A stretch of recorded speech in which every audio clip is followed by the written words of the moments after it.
গাধাকে সৃষ্টি করার পর তাকে বলা হলো সকাল থেকে সন্ধ্যা পর্যন্ত তাকে ক্লান্তিহীন পরিশ্রম করতে হবে,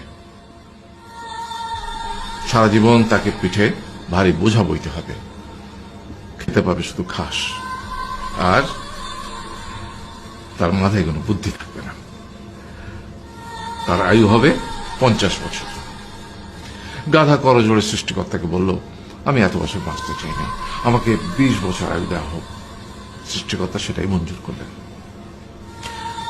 কুকুরকে যখন সৃষ্টি করা হলো তখন তাকে বলা হলো যে সে হবে মানুষের সবচেয়ে বড় বন্ধু, কিন্তু সে খাবে মানুষের উচ্ছিষ্ট, এবং তার আয়ু হবে 30 বছর। কুকুর সৃষ্টিকর্তাকে বলল, আমি এত বছর বাঁচতে চাই না, আমাকে 15 বছর আয়ু দেওয়া হোক। সেটাই মঞ্জুর করা হলো। এরপর বানরকে বলা হলো, তুমি শুধু গাছের এ ডাল থেকে ও ডালে ঝুল খাবে এবং নানান রকম ফন্দি ফিকির করে মানুষকে আনন্দ দিবে, তোমার আয়ু হবে 20 বছর।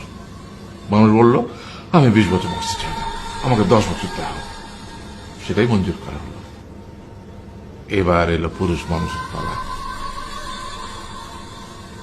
তাকে বলা হলো যে তুমি হলে প্রাণীকুলের মধ্যে সবচেয়ে বিচক্ষণ এবং বুদ্ধিমান, সেই জন্য তোমাকে প্রাণীদের শিরোমণি করা হলো এবং তোমার আয়ু হবে 20 বছর।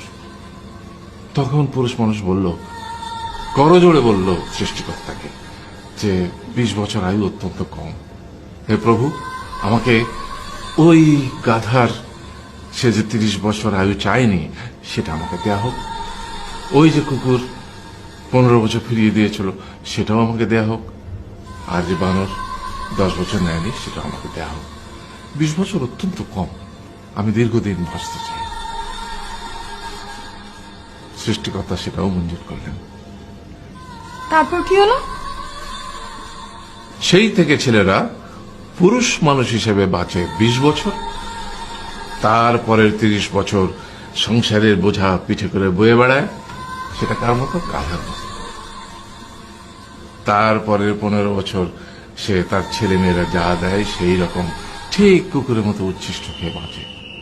আর তারপরে বৃদ্ধ বয়সে ঠিক বানরের মতো, যেমন গাছের এডাল থেকে ওডাল ঝুল খায় বানর, তেমনি এই ছেলের বাড়ি থেকে ওই ছেলের বাড়ি, আর নানান রকম ফন্দি ফিকির করে তার নাতি নাতনিদের আনন্দ দেওয়ার চেষ্টা করে।